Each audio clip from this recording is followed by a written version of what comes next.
Today's video, gagawa tayo ng special embutido ala Strawberry-Gery. So, guys, before we start, kung bago kayo sa aking channel, don't forget to click the subscribe button and click the notification bell para lagi kang updated sa aking mga new videos. So, eto na guys, ang ating special embutido. So, this is New Year special. So, eto na ang ating mga ingredients. Garlic, white onion, raisins, pickles. So, gagamit tayo ng seasoning, salt, pepper, evap milk, eggs, carrots, bell pepper, breadcrumbs. So, ang ating hotdog, boiled egg, cheese, at ang ating main ingredients, ang ating ground pork. So, yan lang guys ang ating mga ingredients sa paggawa ng aking special embutido ala Strawberry-Gery. So, ayan guys, before we start pala, ilalagay ko sa description box sa baba lahat ng ingredients at sukat na aking ginamit sa paggawa ng aking special embutido. So, start na tayo! So, first step natin. So, parang panglumpia lang to guys. So, 1 kilo tong pork. So, lalagay ko muna ang bawang, puting sibuyas,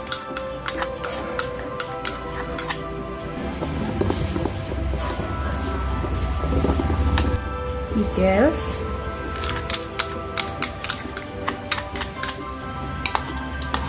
ating red bell pepper,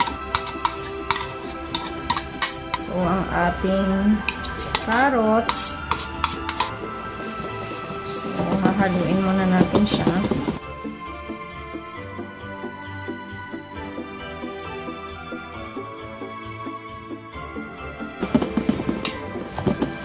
So, ilalagay ko ang seasoning. So, guys, kung ayaw nyo ng seasoning, pwedeng wag kayo maglagay. Pwedeng salt and pepper na lang. So, ako kasi itong seasoning na to, lagi ko siyang ginagamit. Pero hindi maramihan.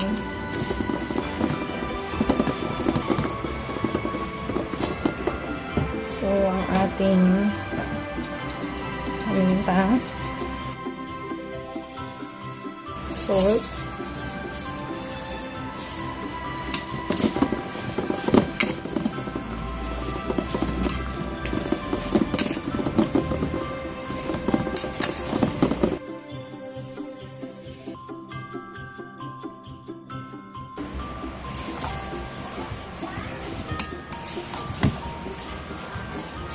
so, maglalagay na ako ng eggs.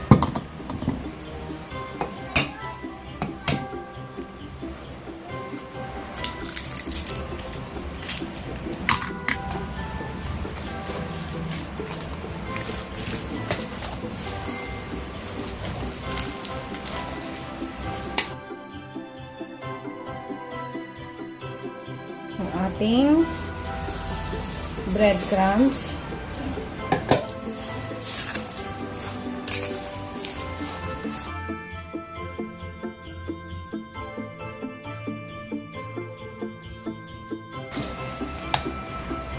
So, maglalagay na ako ng evap milk.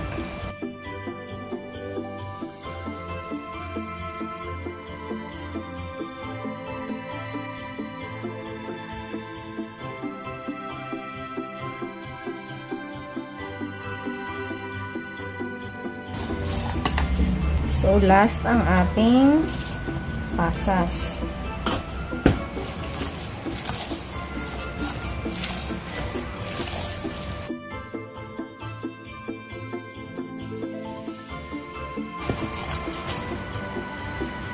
So guys, maglalagay ko sa aking embutido ng cheese.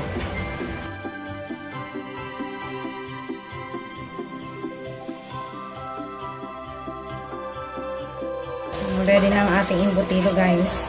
Para matest nyo kung okay na yung lasa, pwede kayong kumuha ng isang kutsara tapos prituhin nyo.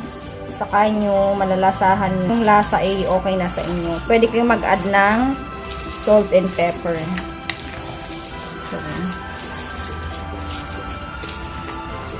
yan. Ready na ang ating mixture sa ating embutido. So, ayan guys, nagkat ako ng foil na ganito kalaki. So, tinansya ko lang to. Dito sinukat. So, tansya-tansya na lang ang laki ng embutido nyo. So, maglalagay ako ng butter.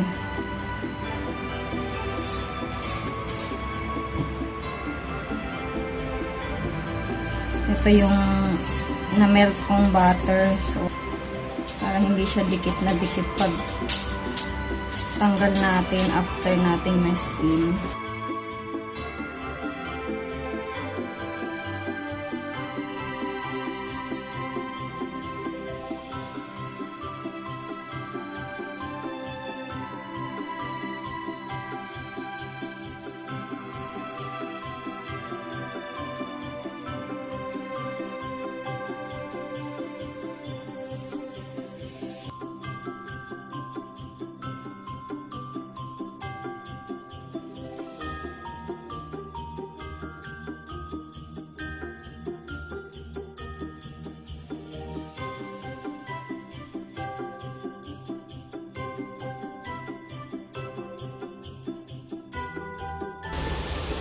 So, ayan guys, kumukulo na ang ating mainit na tubig.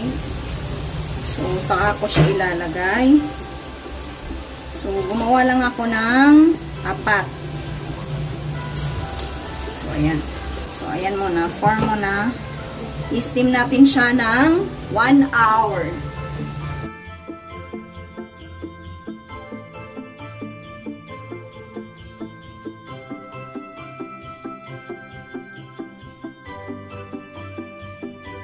Na guys, ang ating sample ng ating embutido. So, papalamigin muna natin siya guys. So, yung isa ilalagay ko sa chiller para sa ating sample. So, eto na guys ang ating nagawang special embutido. So, try natin buksan. Ilagay ko dito. So, ayan. Medyo mainit-init pa siya. Pero, ito try na natin buksan.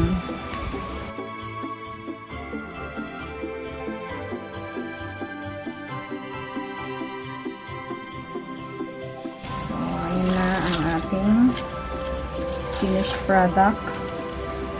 So, medyo mainit pa siya. Pero mas maganda to guys kung papalamigin nyo muna.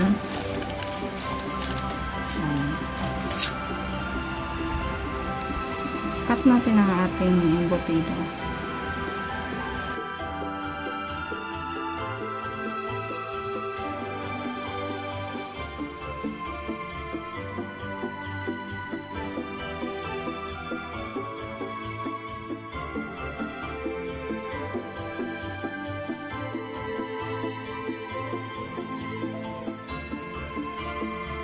So, ayan guys, lalasan ko ng aking embutido. So, pwedeng ganito na, kasi luto na naman siya, pwedeng prituhin. So, ayan guys, oh. Super nice. Moist. Hindi siya yung embutido na dry. So, ayan. Ipan ko lang.